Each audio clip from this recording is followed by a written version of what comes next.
So today will be a revision of whatever we have done in all these 4 to 5 days. Okay. So we'll begin. So today's content will be talking on STEMI equivalents. How do you manage an acute coronary syndrome? And we'll see an examples of how we manage. Okay. Yeah, I'm recording. And so I'm sure we all have watched it in our childhood, Pokemon. So we're going to catch all of the STEMI equivalents. Otherwise, we'll be missing a considerable amount of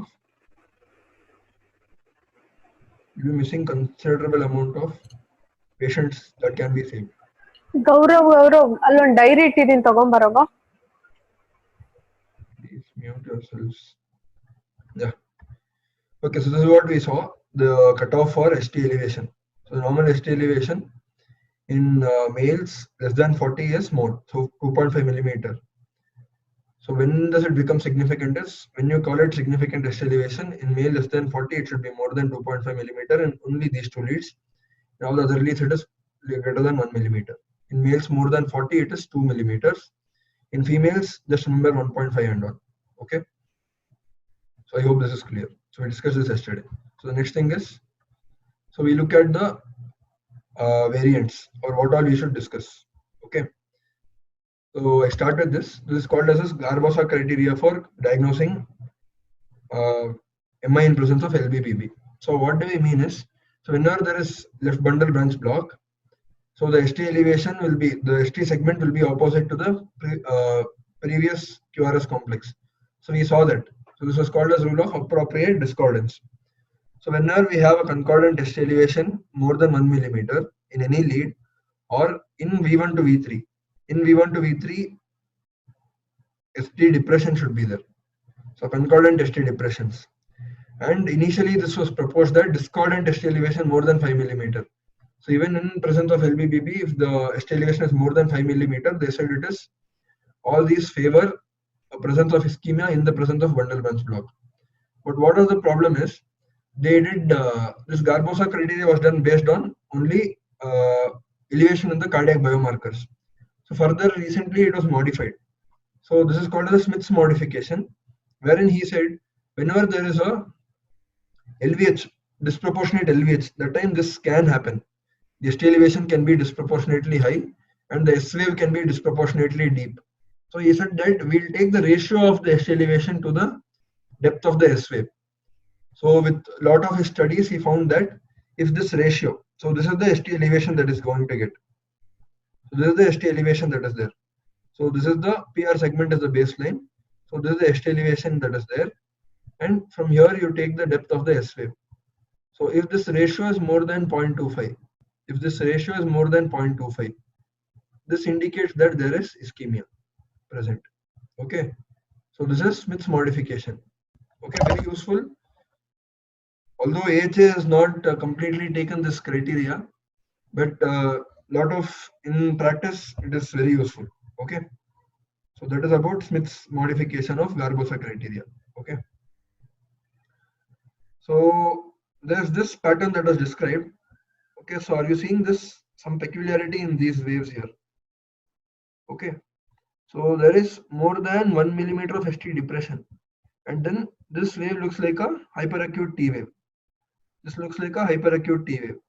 Okay, so this is suggestive of a proximal LAD occlusion. Okay, this is called as proximal LAD occlusion. This is suggestive of a proximal LAD occlusion. So this pattern is seen in about 2%. This pattern is seen in about 2% of patients with proximal LAD occlusion. This is called as De Winter's T wave. So let's I've just focused this a little more. So here you see there is ST depression and nice T waves, nice smooth T waves, upright, more than 2/3 of this R wave. Okay, so this is called as a De Winter's T wave. So this is what is De Winter's T wave. So hyperacute rocketing of T waves in the precaudal leads, predominantly it is described in V1 to V3, V2 to V3. And this ST depression, remember, it should be more than 1 millimeter. Remember this also. Before this T wave starts sloping up like this ST depression here should be more than 1 millimeter. Okay. So that is what is De Winter's T wave. So you have to immediately take this patient for emergency PCI or thrombolysis. Okay, because it is a STEMI. It is just like a complete occlusion. You can't say, okay, maybe hyperkalemia. Okay, so maybe it is in STEMI. There is some ST depression. No, this is LAD occlusion. Then there are some subtle patterns wherein the clear-cut definition what AHA says more than 1 millimeter ST elevation or depression, it may not fulfill, but then there is an occlusion causing a myocardial infarction. Okay, so these are coming up terms. They're called as OMI, occlusion myocardial infarction. Probably it is going to come up in some time. So here, what do you think is the diagnosis here in the ECG? What do you think is the diagnosis? This is STEMI in association with any other condition. Can you tell what is the diagnosis here? Are you seeing something? Able to see something what I'm seeing? LBBB, okay, LBBB is fine. I'm looking for something else. Delta or WPW, no. PR interval is good here.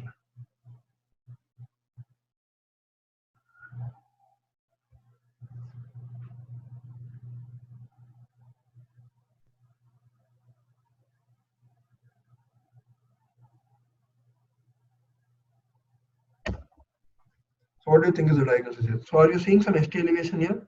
So minimal ST elevation is there in AVL. But see, correspondingly, what you should look at? You should look at ST depressions also. Both should be there when you're calling an MI. So usually both will be there. So here you see ST depressions in 3 and AVF. Okay, 3 and AVF. Some amount of horizontal ST depression in lead 2. Okay, and there is some amount of ST elevation in lead 1. So this is a lateral wall MI. So this is a lateral wall MI. Okay, sometimes the ST elevation may not be very prominent here, but then you see this ST depression is here. So if you're having corresponding changes, so you have to be very careful and start being aggressive and start managing such patients. So I'll start with the case scenario. Patient presents with history of chest pain 1 day ago. He had chest pain 1 day back. Now he has just come for ECG and just to show it to the doctor. So when he comes, his vitals are stable. He is maintaining saturation at room air. Past medical history is significant for diabetes, hypertension, smoking, and alcohol consumption. So this was the ECG that was there. Okay, he is at rest. He is not having any chest pain. So what do you think? So should I say, okay? So should I say, okay, see, you're fine. There is nothing. You can go back home. Or should I say, okay, get admitted. You have to undergo some procedure. What should I do here? Inferior wall MI. No. Good thinking. So what should I do?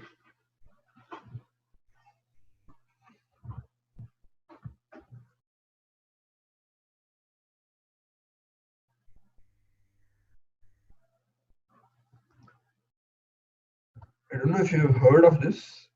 Okay, okay, correct. Anterior wall. Someone says anterior wall. Okay.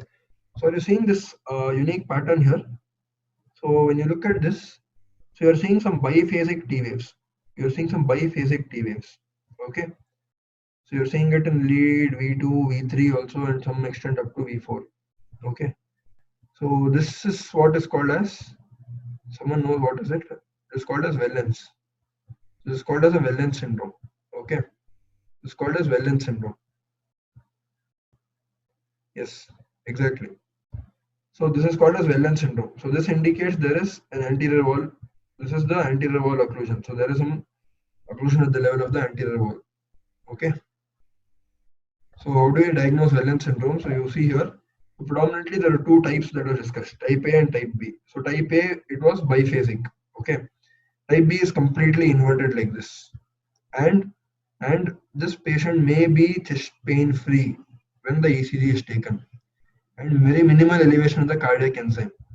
There will be elevation of the cardiac enzyme. So this is saying that there is occlusion that is going to happen and block completely. So as soon as you see this pattern, you should be very careful and say admit, observe.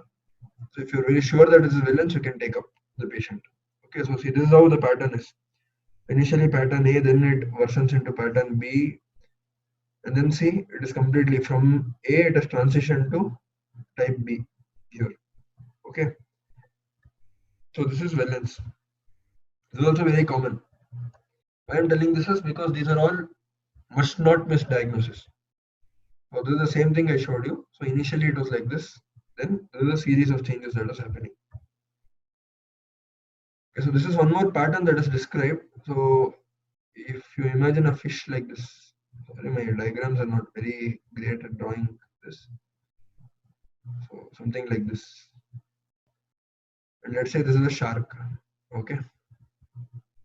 So this looks like the fin. This fins appear like this.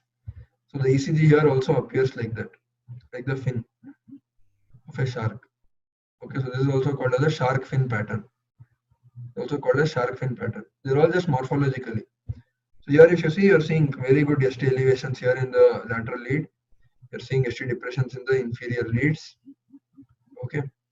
They're also seeing ST elevations in the anterior lead. So this is the anterior lateral wall MI with reciprocal inferior wall changes. Okay. So those are all the common mimics of STEMI that shouldn't be missed. So I'll just summarize the whole thing. So this is the common, this one. What we see the classical pattern. So this is what is described by De Winter. It's called as a De Winter's T wave or De Winter syndrome. And then there can be isolated posterior wall MI. I mean that only there can be ST depression. Usually posterior wall MI occurs in conjunction with the inferior wall. So but here there can be only isolated posterior wall MI. So that also has to be seen very carefully. So you look at lead V2, V3. So if you are getting only like this, ST depressions like this, so the posterior wall. And then I told you about Wellens syndrome. Wellens, we saw hyperacute T waves.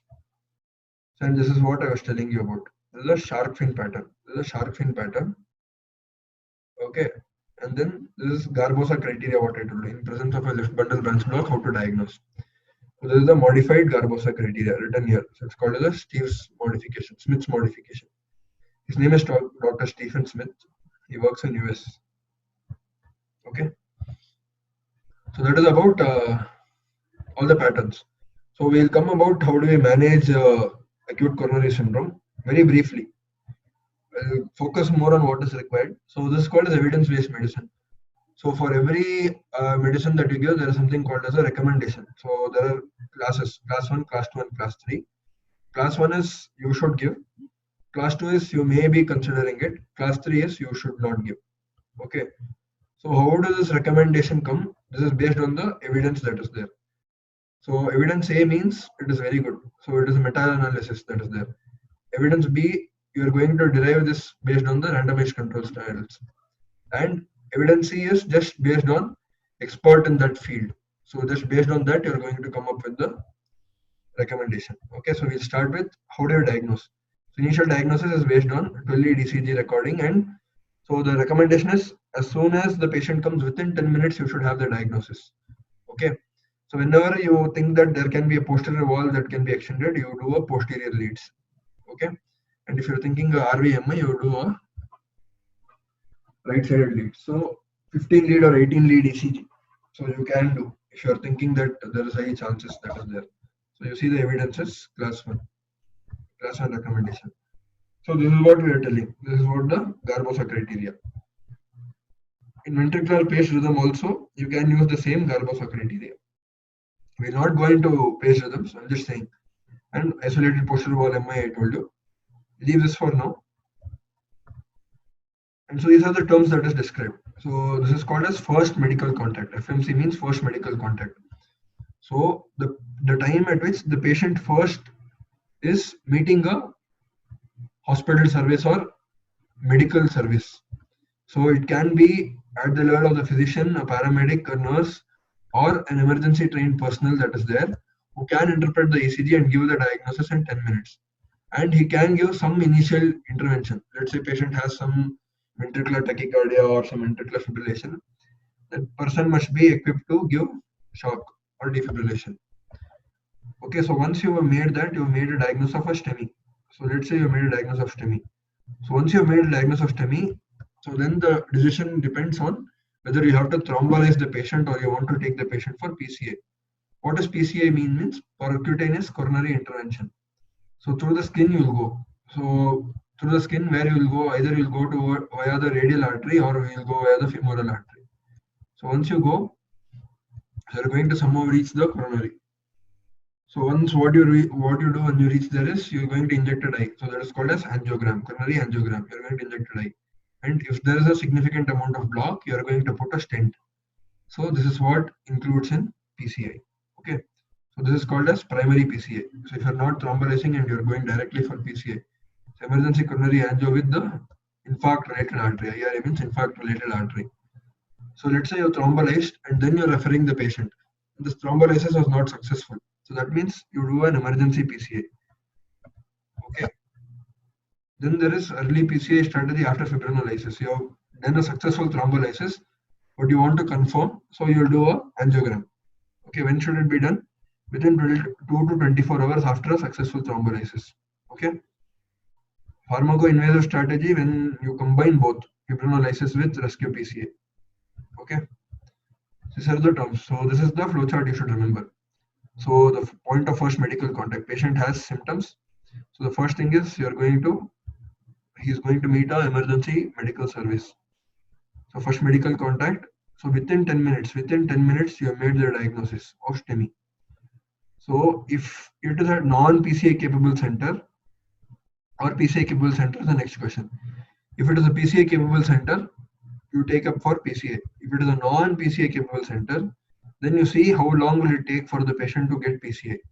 So if it is going to be less than 120 minutes, go for PCA. If it is going to be more than 120 minutes, then you have to go for a fibrinolysis. Okay. So fibrinolysis. Fine. So these are reperfusion strategies. Okay. So what are the drugs you will give? So let's say you are in the casualty, no one is there with you. So you've diagnosed that this patient is having MI. So what you'll do? The first thing you should give is you're going to give aspirin. Okay. Always remember that this aspirin that we have normally, it is enteric coated aspirin. So that is why it will cause a delayed release. So you should give a chewable aspirin or digestible aspirin. It comes as Disprin. Direct stat dose it comes as 325 mg. Usually it comes in our country. So you give that directly.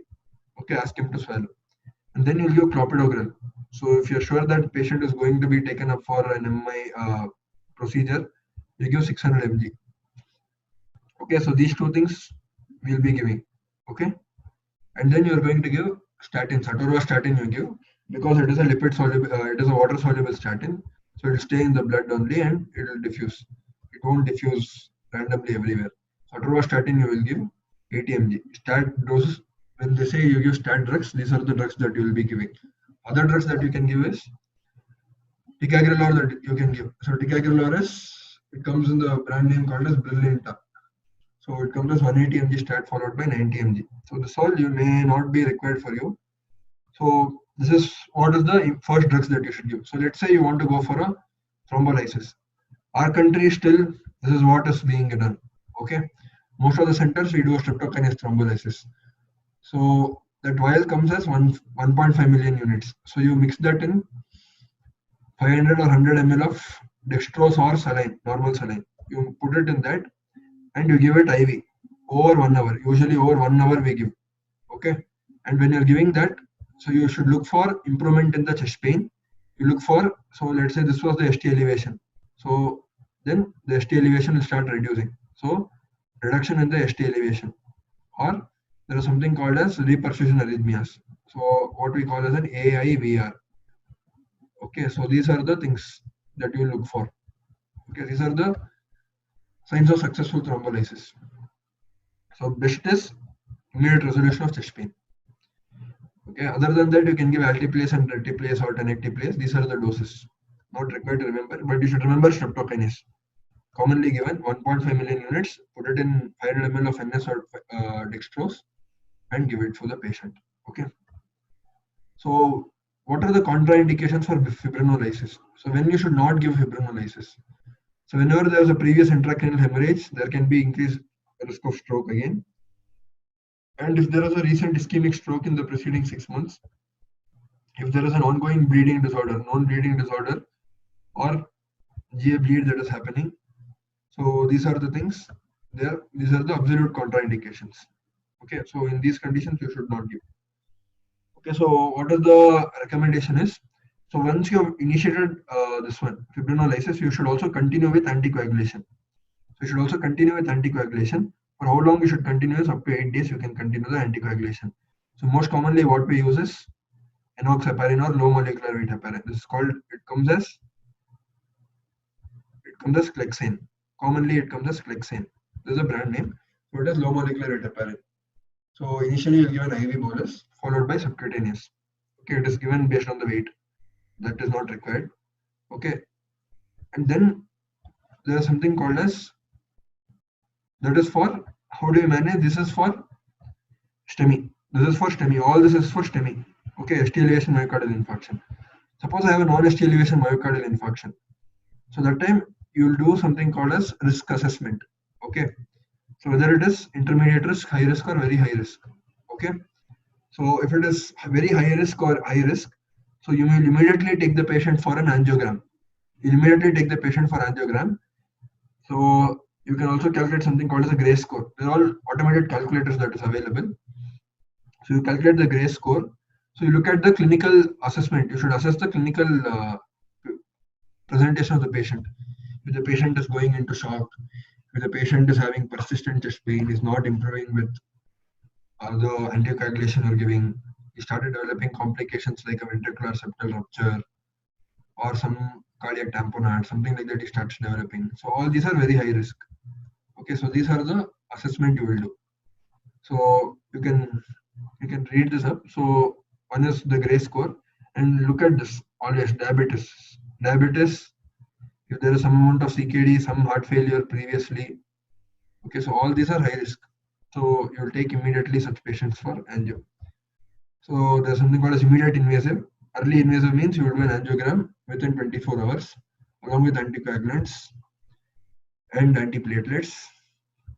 And there is late invasive strategy, that is within 72 hours. So you'll give anticoagulant and see how is the patient. Okay.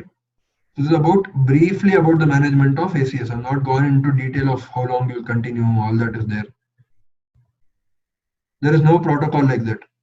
If there is there protocol that if fibrinolytics are given, then PCA should not be done. No, nothing like that. So there's something called as rescue PCA. So if your fibrinolysis is not very effective, then you will go for something called as a rescue PCA. Okay.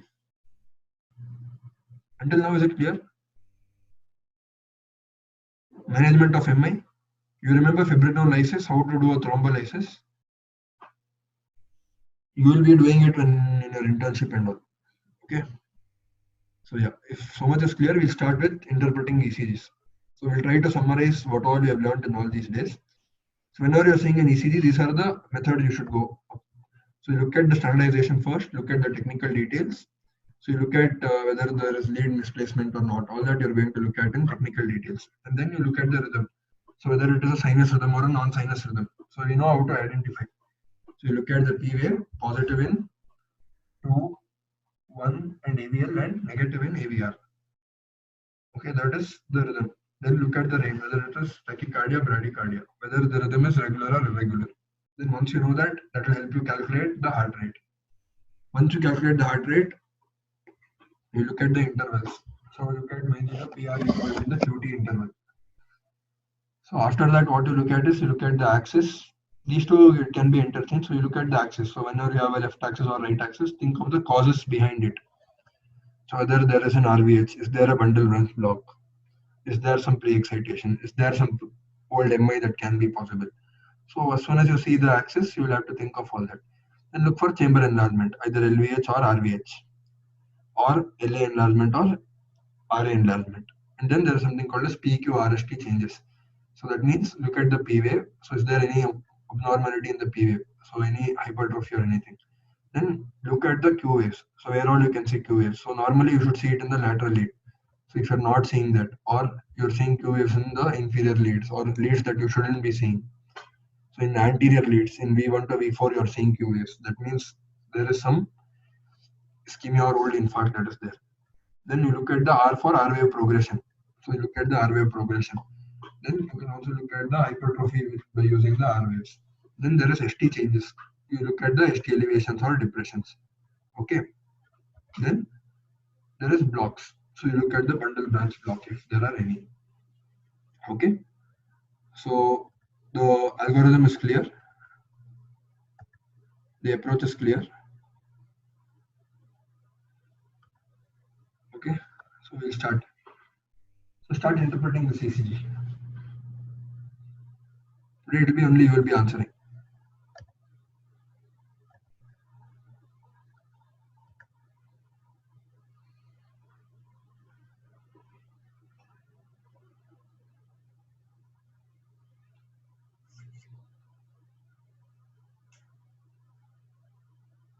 Okay, we still have time to 3:14.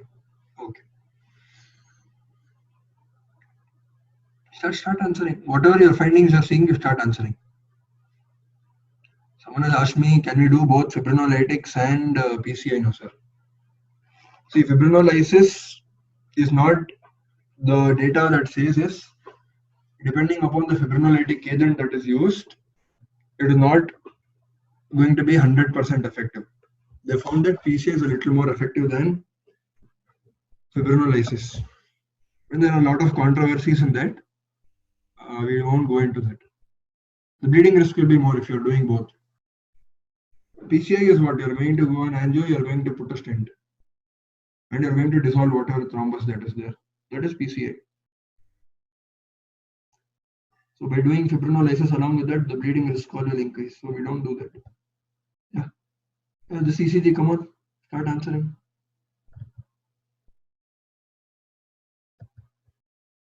I don't know diagnosis.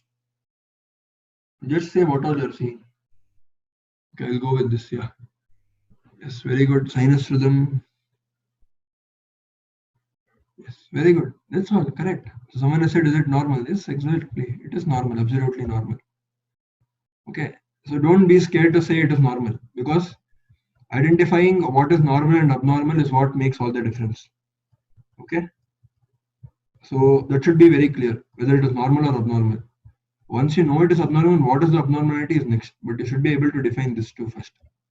Yeah, correct. So this is a normal sinus rhythm at a heart rate of about 375. So a little more than 75. So somewhere around 85, 88. That should be the heart rate here. And then there's a technically it is normal. The sinus beat is there. So the AVR is negative. So the standardization is good. The heart rate is good. It's regular. And then coming to the intervals appear normal. The PR looks normal. The QT looks normal. And then the axis, mild right axis deviation, right axis or normal axis. It looks more like a right axis deviation. So this may be secondary to the rotation of the heart. Okay. So this may be this patient might be having COPD. Why? So you see this, all the other leads have very good voltage complexes, but only lead one has low voltage complex compared to the other leads. So this was what I told you previously as Shamroth sign. Shamroth sign. So this may be a patient with COPD. So they will be having some rotation. So that is why you are having a mild right axis deviation here. Okay. Okay. Yes. Very good. Very good.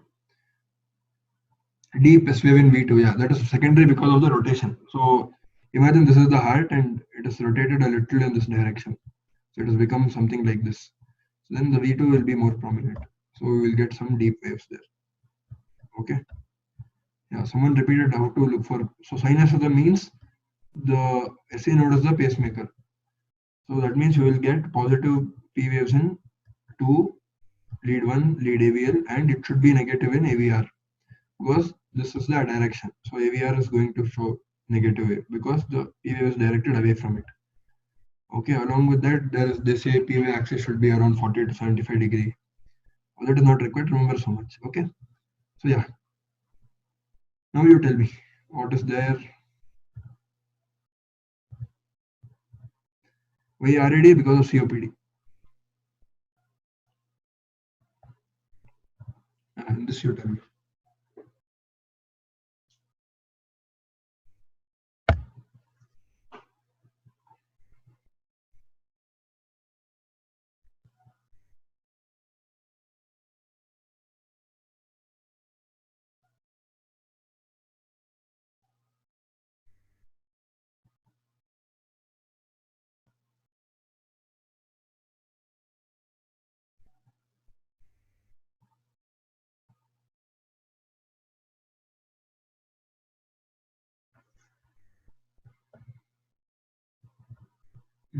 First degree heart block.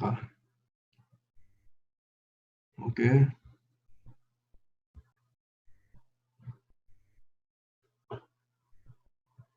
V4 is not deep. So borderline LVH you can think of. Someone has asked me low prestige criteria. So if you take the deepest S wave, so 5, 10, 15, 20, 22, 23. So you can consider depending upon the gender of the patient, male or female. Okay. Yeah. I didn't want to tell that because we don't have the background history. So always interpret this with the background of the patient clinical. So you tell me what is the rhythm first? Is it sinus or not? It's regular or no? You start from there. Irregular rhythm. Okay. So it is irregularly irregular. Okay. So are you seeing some P waves? Are we seeing very clear cut P waves? I don't see any P waves. It is just baseline is just like this.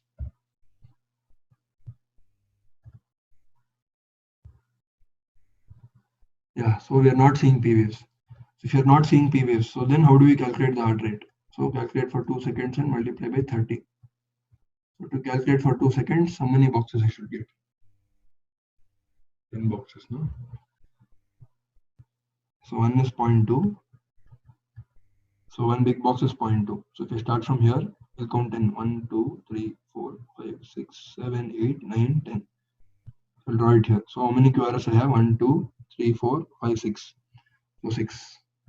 6 into 30. So around 180. The heart rate. 5 to 6 you can take. So 150 to 180. Correct. You should look for P waves and what leads I told you 2 and 1 V1. Okay. So this is what? This is atrial fibrillation. This is atrial fibrillation. Usually atrial fibrillation has a very high heart rate. This is called as AF with fast ventricular rate. So we call it as AF with fast ventricular rate. Okay. So whenever you're having like this, if the patient is having failure symptoms, please don't give calcium channel blockers, give beta blockers. Okay. Because calcium channel blocker will again suppress the heart and cause fall in the EF. Okay. Fine. Where is sawtooth appearance? Sawtooth appearance is in atrial flutter. Atrial flutter will have sawtooth appearance. And in atrial flutter, you'll have opposite morphology in V1 and you'll have opposite morphologies in V1 and lead 3. Okay. When clear? How is it AFib? Are you seeing here? This is RR interval, RR interval, RR interval, RR interval, irregularly irregular RR interval. I'm not saying very clear cut P waves before every QRS. Just a squiggle, that's all. We don't know whether it is T or P. And hardly any P waves are there. Okay. And along with that, you have all this. All this define AF. All this define AF. Okay. P is not seen because it's not seen, that's all. You're not seeing very clear cut P waves, no? The P wave should have a very good morphology like this, very smooth P waves there. So that is not seen. Okay. Yeah, we'll come to the CCG. So this is AF with fast ventricular rate. Okay. Fine. We'll come to this. Yeah. Start.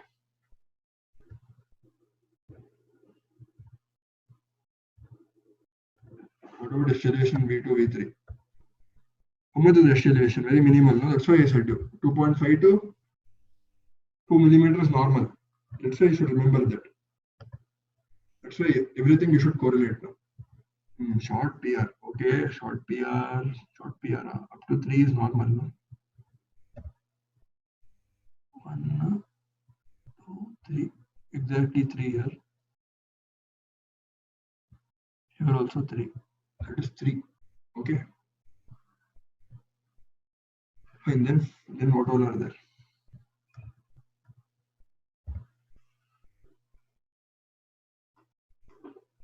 Let's assume standardization is good. Here it is shown. Standardization is okay. So now what all you are seeing? So you are seeing some. What all you are seeing? I'll wait for you to attempt. We'll will not be in a hurry. We'll attempt. ST depression in V1, V2. Very good. Okay. Very good. So once you see that, you should start thinking many things. Yeah. Right axis deviation. What's your study now?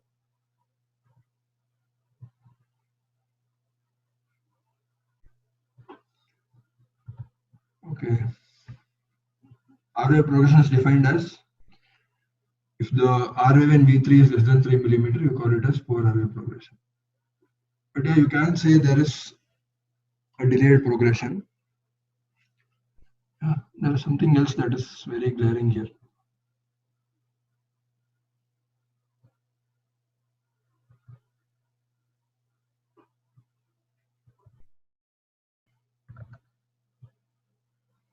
Topical.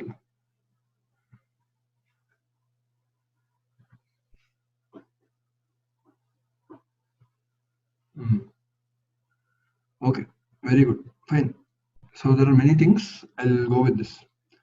So don't feel bad if you're not getting it at the first attempt. So as you keep seeing more ECGs, you will get. Very good. First thing is irregular rhythm. That is what I wanted first. Very good, Spurti. So the first thing is irregular rhythm. Okay, so it is irregular. You see this? You see this? You see this? You see here? So it is irregular. So first thing is irregularly irregular. So that we said. So rhythm is irregular. Then the next thing is, look at the P wave. So you're seeing here P wave, very good P waves. You see very tall peak P waves. What does it suggest? They suggest a right atrial enlargement. Correct. Along with that, you see this is one morphology of P wave. This is one morphology of P wave. Are you seeing this? This is one morphology of P wave. This is one morphology of P wave I'm seeing. Okay, and this is maybe one more. Okay, so whenever you have more than equal to 3 morphology of P wave, okay, and there is a irregularly irregular rhythm. So the rhythm is irregularly irregular.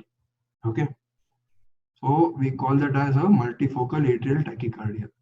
Okay, that means that multiple sites. If this is my atria, so from here on focus is firing, from here on focus is firing, from here. So multifocal atrial tachycardia it's called. Okay, so you're seeing varied more than 3 morphology of P wave with an irregularly irregular rhythm. Okay, irregularly irregular rhythm. Okay, so along with that, what else we are seeing? Are you seeing this persistent S waves here? So you said right axis deviation, very much correct. So there is a right axis deviation. So once you see a right axis deviation, what you should do? So immediately you should go look for the cause of the right axis deviation. So we are having some peak P waves here. So that means RA enlargement is there. So that means you should look for an RVH. Okay, so here you see the R by S, almost it's more than 1. Here the R by S is more than 1. Okay, this is one. Second thing is, you see here, one of the criteria was the S wave is more. The S wave is very deep. Persistent wide S wave, persistent S wave is there here in V6. Okay, so V5, V6, you see, this S wave is more than 7-8 millimeter. Okay, so all what this suggests is there is a RVH. Okay, so there is a RVH. So there is RA enlargement with RV enlargement. Okay, with a right axis deviation with a multifocal atrial tachycardia. So all this will suggest that the patient is having, what is the patient having? Underlying condition. What is the cause for all of this? What is the cause for all of this? MAT is seen in which patients? MAT is seen in which patients? Which group of patients? We discussed now previous to this one patient we saw. Small in COPD, correct. So in COPD patients, we have this specific arrhythmia called as MAT. Okay. So once you start treating the patient, this will all improve. You can give some beta blocker or calcium channel blocker for this. Yeah, so patient is having cor pulmonale. Excellent. So patient has cor pulmonale, secondary to COPD, and is having an underlying MAT. Very good. Okay. You see what all you are able to derive with just by seeing the ECG. So you can say there is pulmonary artery pressures are very high also. Okay, all that you are able to tell. Fine. So yeah, we'll come to this. Clear, no? The ECG is clear, no? The previous ECG. Any doubts in that previous ECG?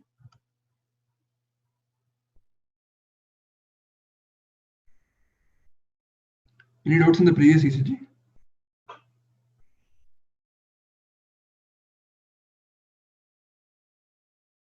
No. Okay. Fine. Yeah, tell the ECG now.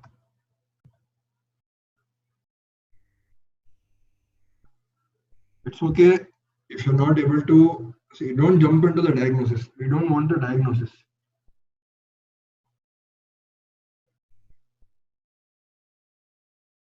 So go methodically. You will get somewhere something. You will get.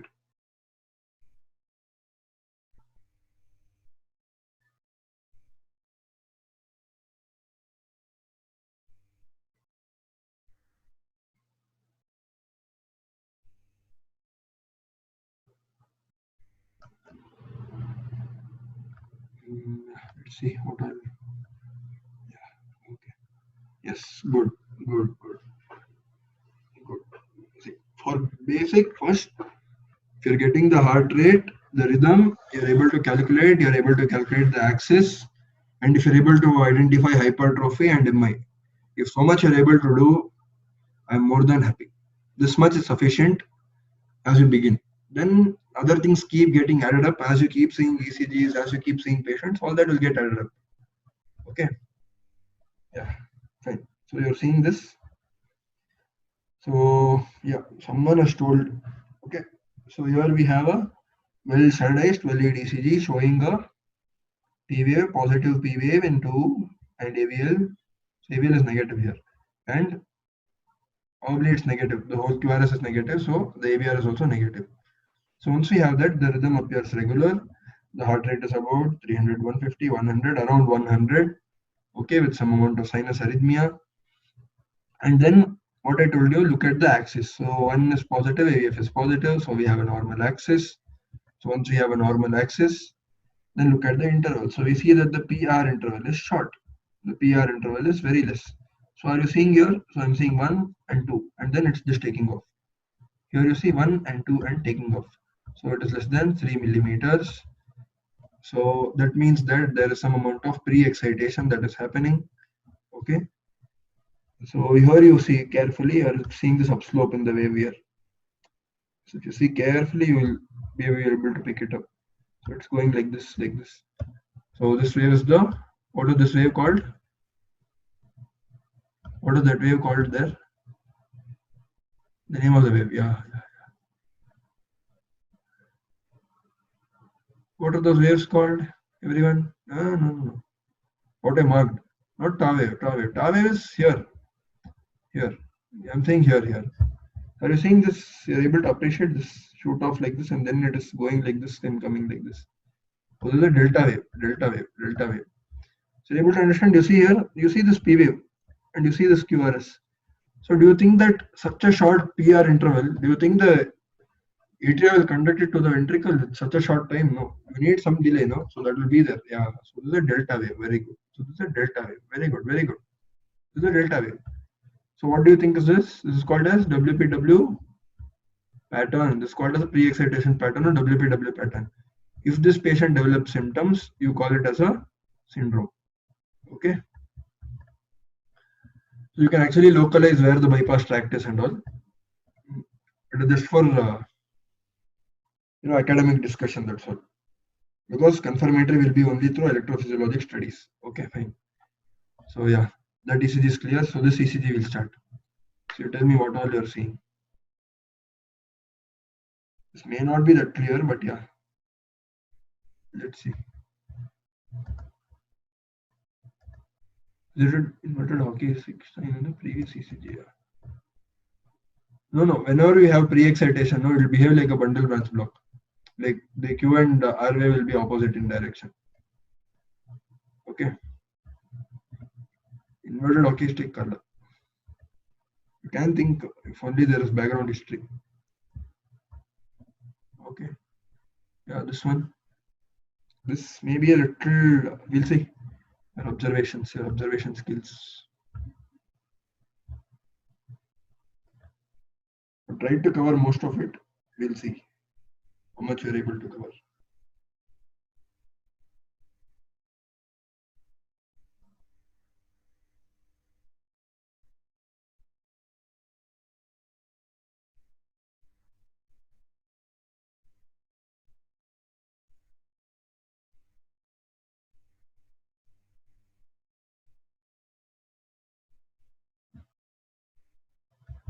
I'm not told about this, but then yeah, we'll see. point wave inversion, very good. Someone says LBBB, okay. Okay. This, it's okay if you, I just wanted to remember this, that's all. Since I was telling about ASD the other day. Don't go behind looking for ASD for everyone. So are you seeing some notching in this inferior descending limb of the R wave? Are you seeing some notching here? It's not very clear, I know. But are you seeing some notching here? So this is called as Croquetage sign. This is called as a Croquetage sign. Okay. This is seen in patients with ASD. So what this indicates is a very good shunt fraction, left to right. The shunt is still left to right. And this disappears. This disappears after surgery. Okay. So this is what you should remember about croquetage. Okay. So this is what I was telling you. So there's a notch in the inferior limb. Okay. The descending limb of the R wave, mainly in the inferior leads it is seen. So you see, it disappears in 50% of patients after closure. Okay. Commonly seen in ASD. Okay. It's okay if I just wanted you to know all this, that's all. Okay. Yeah, there's a notching here. So there might be some amount of intraventricular conduction delay that is happening.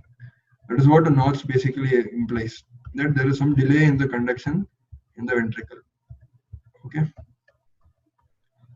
So this is what it is. So this is the croquet needle. So the needle, no? So what we use to stitch. So it is from, I think, French or Latin. So this needle, and it appears like this. So we call it as a croquetage sign. That's all. Okay. So yeah, we'll go for this. So can you tell me this? Can you tell me this?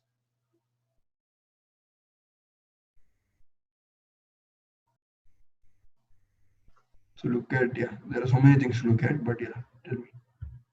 So there are some clues. Look here, and then look at the axis. Okay. Whoever comes to the diagnosis here, I'll give you a chocolate.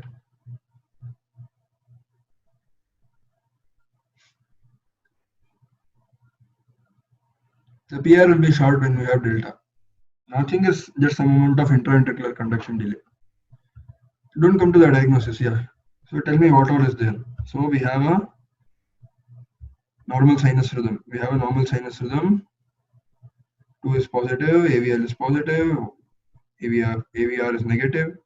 Along with that, we have APR being normal. What is the axis? 1 is positive, AVF is positive, so it is a normal axis. Okay. So then what we have is intervals appear okay. Okay. Then I'm not able to see any chamber enlargements. But then I'm seeing some things here. So what is it that is there? There is something there. RSR, very good, very good, very good. It is complete or incomplete? If you're saying RSR, very good. I'm very happy. What is the next thing that is there? Incomplete or complete?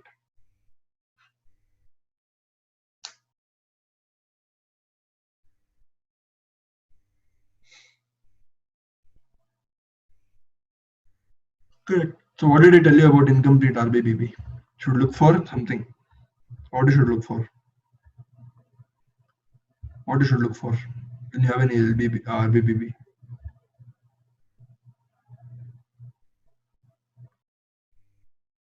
So you look for axis and something else.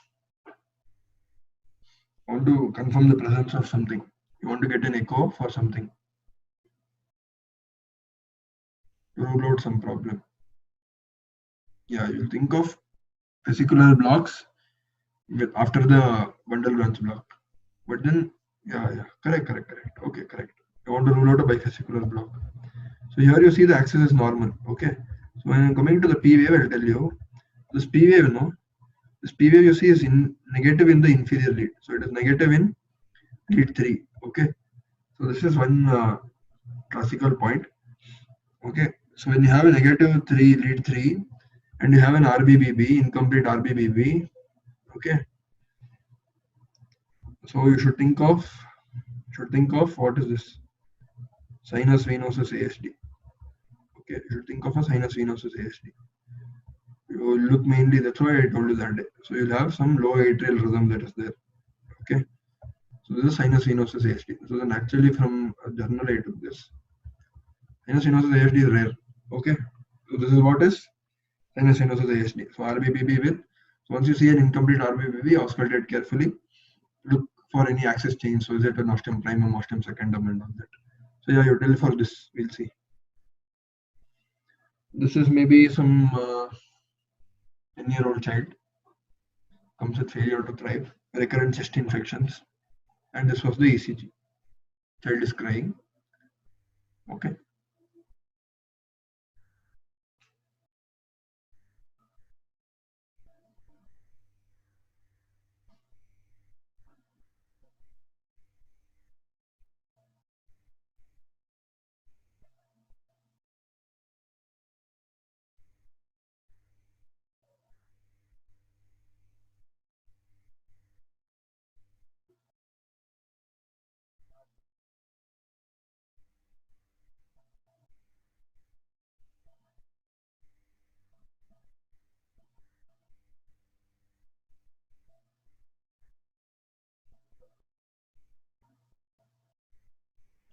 Answer.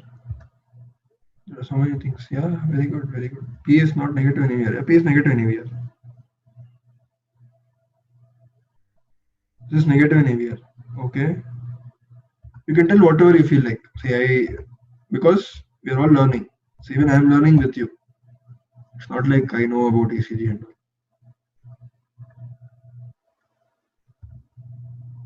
Yeah. Sinus tachycardia with KW. Excellent. Someone has mentioned KW. Vasant has mentioned. Someone else also mentioned that. Deepika. Good. KW, VSD. Okay, correct. Okay. So, what we are seeing essentially here is, so we should look at everything. So we see a sinus tachycardia at around 100 beats per minute. It's more than 100.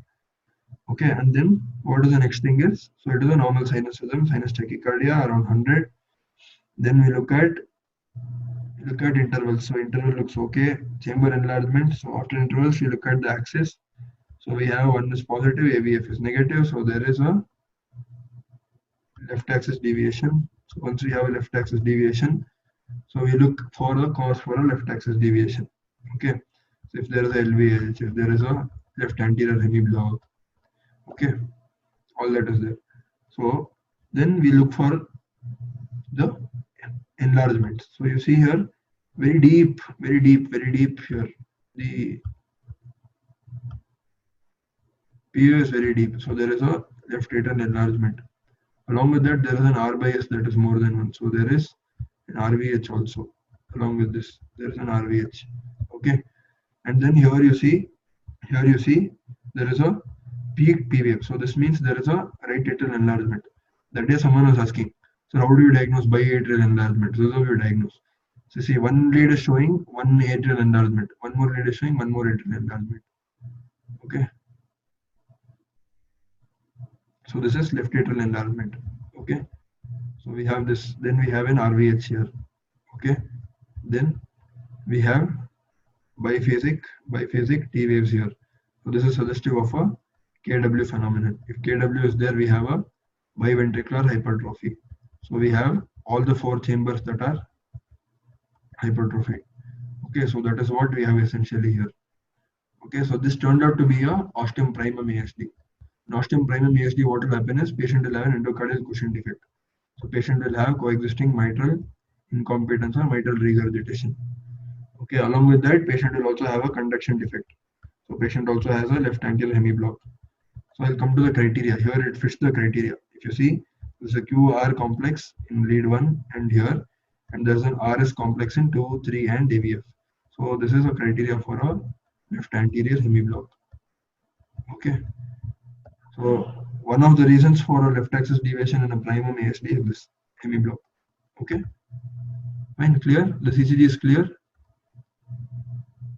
How do we tell left atrial enlargement? I told you, no? Morris index. So if this P wave terminal force here, it's more than 1, no? You see the depth here. It's more than 1.5 millimeter here. So that's why it is left atrial enlargement. Okay, clear? Want me to repeat the whole interpretation? Okay. So what all I have, it's a sinus tachycardia. It's regular sinus tachycardia. And then the interval looks okay. And then axis, I have a left axis deviation. Okay. After that, what I look for, and I have a left axis, I look for chamber enlargement. So I look for chamber enlargement. So there is a P wave. So this suggests there is a RA enlargement. So this suggests there is a right atrial enlargement. So after this, I look at lead V1 also. In V1, it shows a deep P wave. So deep P wave. So it is more than 1.5 millimeter. If it is more than 1.5, it indicates there is a LA enlargement also, because the second half of the P wave is the LA. So there is a LA enlargement. Along with that, there is a R by S more than 1 in V1 and persistent S wave here. So there is, and then you see biphasic complexes here. So there is a biventricular hypertrophy with biatrial hypertrophy. And so for the cause for this left axis deviation, then we see here. So you have a QR complex and a RS complex. So that means a small r and a deep S. So that you are seeing in the inferior lead and a QR in the lateral lead. And along with that, you see the S wave in lead 3 is more than lead 2, meaning, so this is the direction. So exactly like this. So this is the direction in which the current is. So that means there is a coexisting left anterior hemiblock. Understood? Understood the ECG?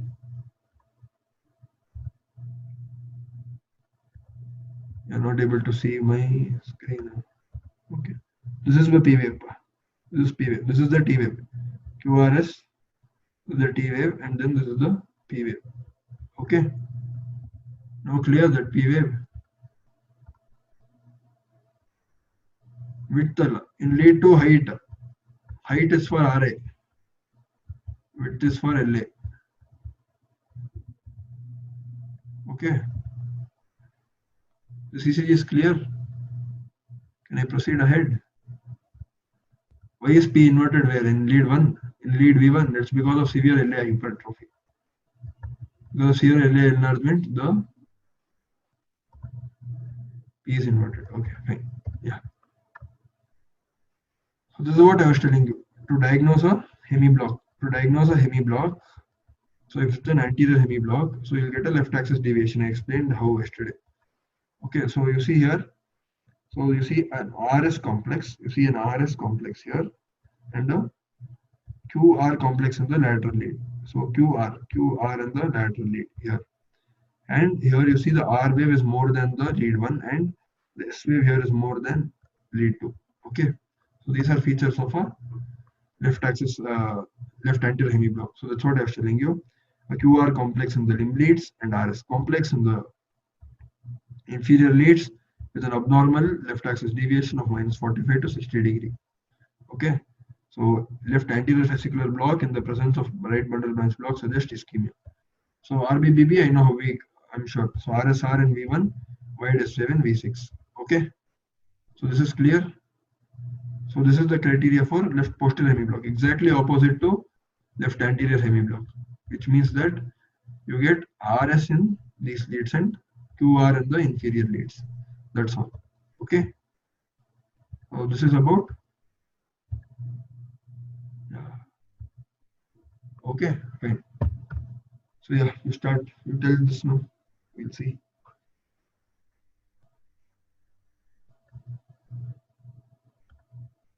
You should look carefully. Yeah, once more you want me to tell? Yeah, this is the findings. In left posterior hemiblock, you see here only. So you see QR in the inferior lead and RS in 1 and AVL. In this, it is exactly opposite. We see RS in the inferior lead and QR in lateral lead. That's all. So remember one and think the opposite for the other. Okay. So yeah, go for this. Go for this. It's 9:15 already. Okay. Go for this. Maybe I'll take another 10 minutes. It's okay now. Is it okay if I take another 10 minutes? Yeah, okay, fine. Yeah, okay. Yeah. Good. Start. So we'll start interpreting. Yeah, go for it. Good. Left axis deviation. Very good. So once you have a left axis, what is the cause here for left axis? You should start looking. That's how you refine your interpretation skill. So once we have a poor R wave progression, okay, good. Then RA enlargement, not much RA enlargement. The P wave should be more than 2.5 millimeter in the height. Left axis deviation you told. Very good. Then okay. So then you go for the interval. Anything change in the interval here? So look at the PR interval very carefully. Do you think there is some mild in prolongation in the PR interval? Yes, correct. So prolonged PR, very good. Okay, so what are the cause for left axis deviation here? So you start to think, yeah, first degree ad block, correct. Then what are the cause for a left axis here? You should explain everything. Why? You should ask yourself why for every finding that is there. So why is the left axis there? We just discussed now. So there are QR complexes in 1 and AVL, correct? And an RS complex in 2, 3 and AVL. Okay, that is clear? Yes. See, until unless you see carefully, you will miss all this. So that is why whenever you have an axis deviation, try to look at all the causes that are there. Otherwise, it will be missed. So we are having a QR complex here and a RS wave here. Along with that, there is a PR prolongation. That's why whenever you diagnose ME block, you should always look at the PR also. So this is a bifascicular block. This is a bifascicular block. Okay. So there is an anterior ME block along with a prolonged PR interval. Okay. Fine. So what is this? Let's see.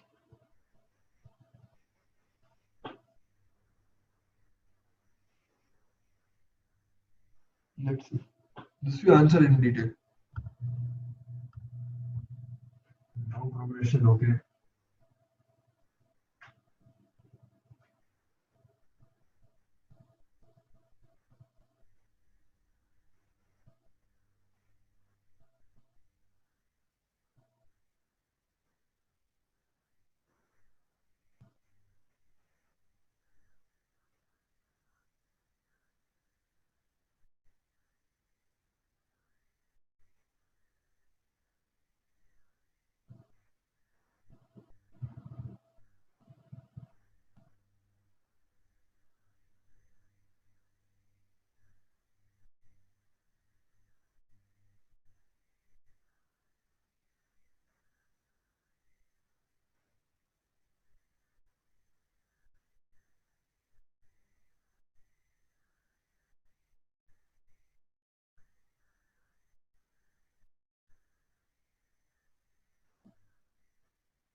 See what all answers I have. RBBB, excellent. RBBB understood, very good. Not posterior MI. So whenever you're having a bundle branch block, no, it is difficult to call MI. So be very careful when you're calling posterior MI. RA progression will change when you have a RBBB. It's understood, no? So when you have RBBB, the RA progression will definitely change. That's understood. But are you seeing something here? Are you seeing like this concordance? Concordance? Are you seeing some concordance here? Here, are you seeing some concordance? It looks properly like MI only, no? So ST elevation in 2, 3 and AVF and some amount of ST depression in here. So here you see this wave is negative and also you have a ST depression. So this is all rule of concordance. You're able to pick that up. Now you're able to pick it up. Now you're able to pick it up. Yeah. So I'm sure you all would have seen this. So it'll start coming up aram se. So don't panic if you're not able to get this in the first shot. Even for me to pick this up, it took a lot of time. Okay, yes. It is an inferior wall MI, very good. This is an inferior wall MI with some posterior wall also, because you're seeing some ischemia here, ongoing ischemia. Because there is concordance. So that is why if you keep the approach clear now, you will be able to pick most of it up. See, whenever I have an RBBB, so I should look at concordance if there is any. So I'm looking for concordance in all the leads now. So what are all the leads now I look at? So I look at lead 2, lead 3 AVF. So as soon as I come to AVF, I'm seeing some ST elevation. As soon as I see some ST elevation, I look for ST depression. So both are there. So both concordance are there in almost from 3 to 4 leads. So there is ongoing ischemia in this patient. So along with that, so once I see the inferior wall, that is elevation. So I get a proper STEMI here. So along with that, I go for the posterior wall. So I see a posterior wall also is involved. So this is an inferior posterior wall MI. So this is probably a RCA occlusion, maybe a proximal RCA. Okay, clear now? This is clear. The CCG is clear. Understood the CCG? Yeah. How posterior wall? See, V2, V3 represents the posterior wall. See, normally this is going to be the anterior lead. But then if this is the lead that is going to be, and if see, the ST elevation, let's say this is the ST elevation. This is the direction in an anterior wall MI. In posterior wall MI, this is the direction.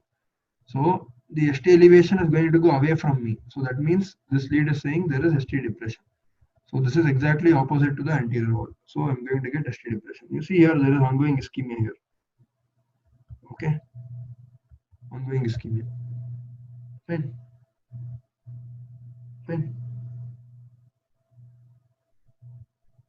We can't 100% tell there is posterior wall, but you can think in the background of an inferior wall MI that is there, you should think of a posterior wall extension here. That's all. Or one rare possibility is there is something called as a type 3 LED. Yeah, it can be a septal MI also. Very good. So it can be a septal MI also. I can't deny that. It can be a septal MI also. So there is one variant wherein, so if this is my coronary artery, no? So imagine this is my coronary artery. And it is going to come in the epicardium, no? So I told you that the LED comes here and it stops here. Correct, no? So in some cases, what happens is it goes like this. It wraps around and goes a little to the posterior wall also. Okay, so if I have a block like that, no? So that time it will affect the anterior wall and the inferior wall together. Okay, so that time it is called as a type 3 LED. Type 3 LED, or it's also called as a wraparound because it wraps around the apex. If you don't remember this, it's completely all right. So this can be a possibility of a wraparound because you're seeing an anterior wall along with a inferior wall. So this can be one possibility. Understanding? You're getting this? You got that point? You got that point of wraparound? It's simple. Yeah, good. Okay, we'll go to the next CCG. Yes. Yeah, we'll go to the CCG. Come on. This is pretty simple.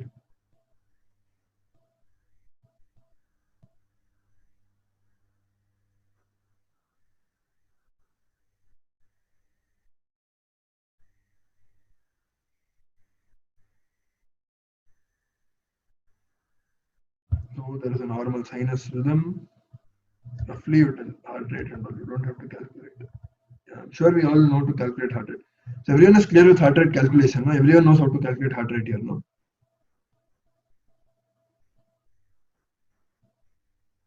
No doubts with heart rate calculation, right?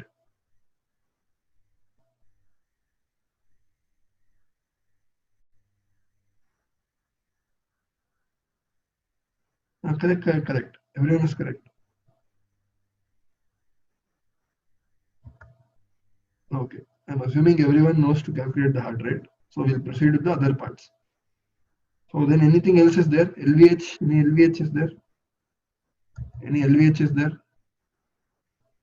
Correct. See, always remember there is something that is going to be very obvious when you see the ECG.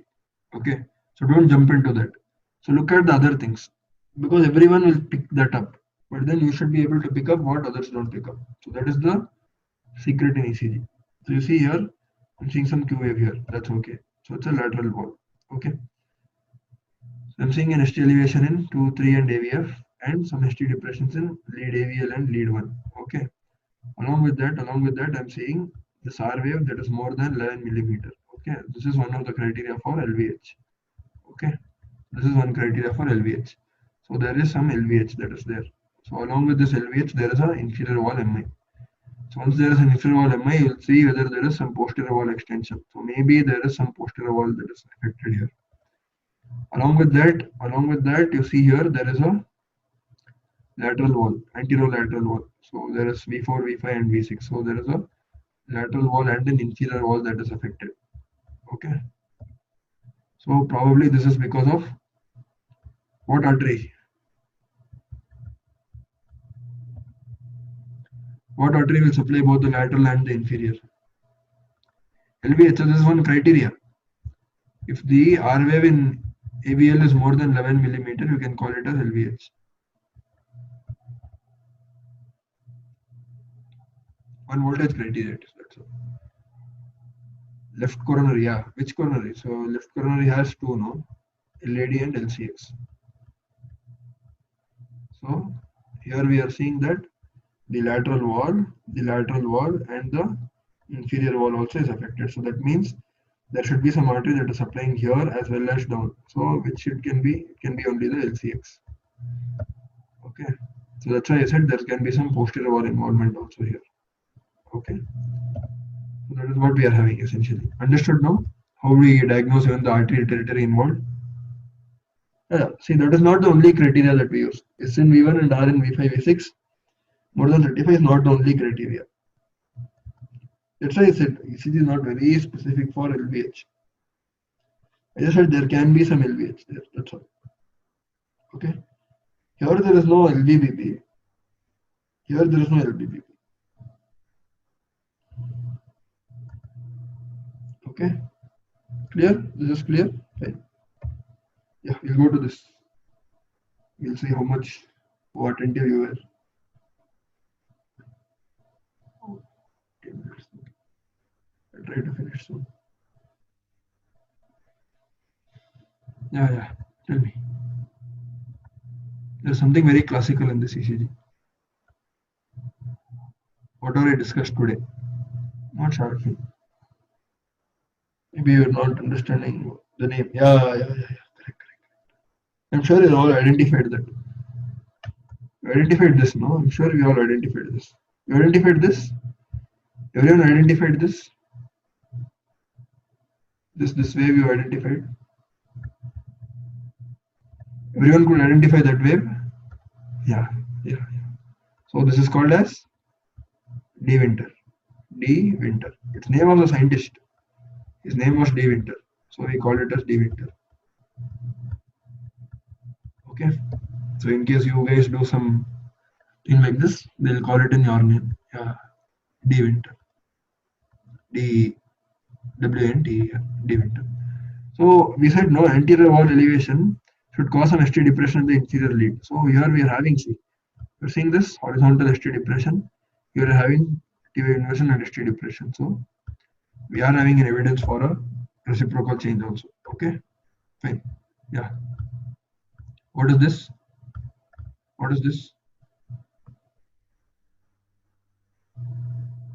The CCG. What is there on the CCG?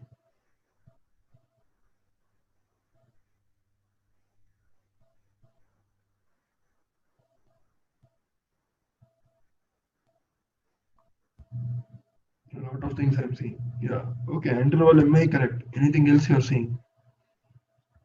Anything else you're seeing with regard to the axis? With regard to the axis, are you seeing anything? What is the axis here?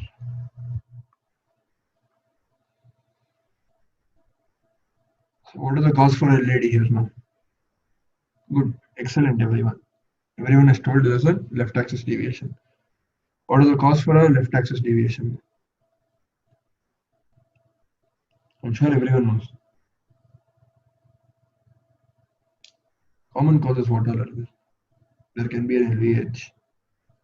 There can be a 1 is positive, AVF is negative. That's why here there is no LVH. Here no LVH. Are you seeing this again? RS here, RS here, and small QR here. You are getting it? You are getting that? What is it? LBBB. LBBB no. LBBB will have no. It won't have like it will have poor progression. This is good no. You're getting left anterior fascicular block. You're able to pick this up? Anterior fascicular block. Yeah, very good, very good. Oh, everyone has answered. Sorry. Yeah, everyone has answered. Very good, very good. Yeah, this is left anterior fascicular block. Excellent. Okay. So yeah, this is. I think this is my last ECG. The initial class maybe I have told. So are you seeing this? This is a QRS complex. This is a PQRS, and this is a T wave. Okay. On top of this T wave, here you see there is something happening here, and then it is degenerating into a ventricular fibrillation. What is this? Oh, everyone has answered. Excellent, excellent, excellent. Yeah. Very good, very good. Everyone has answered. Very good. Very good, very good. Torsad. Very good, very good, very good, very good. Excellent, excellent, excellent. This is R on T phenomenon. This is R on T phenomenon. This is causing degenerating into a torsad like this. Okay. Okay. Fine. I think I end for today. Okay.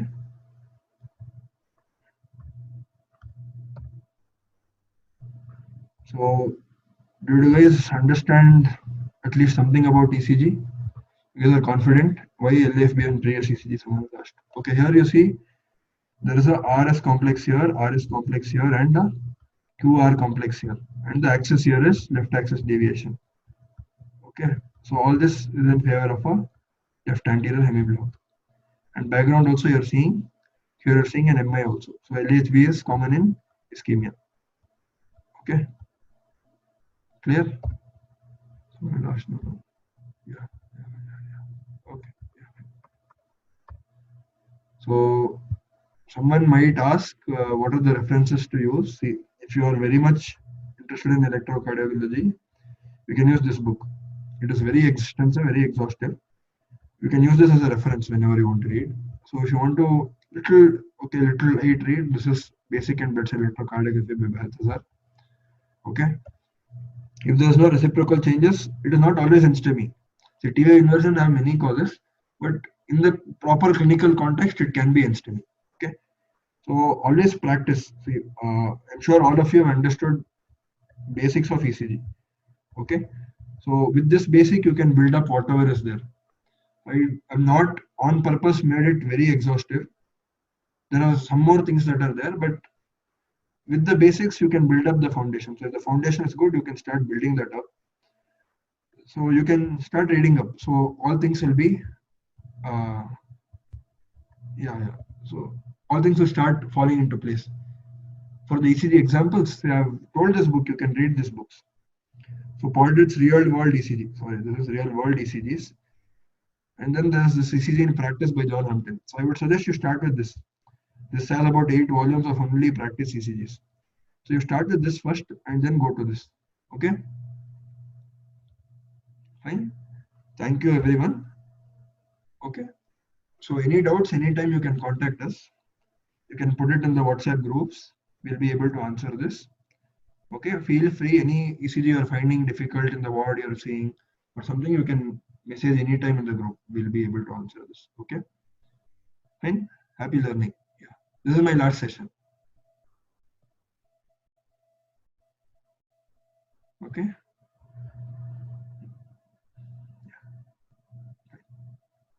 I hope you are confident in reading to some extent. You want contact number? Please take more classes. Again, you want me to take ECG again?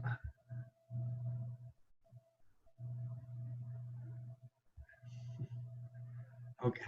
Yeah. Contact number, yeah. We'll send you the slide, yeah. Fine. Okay. So if everything is clear,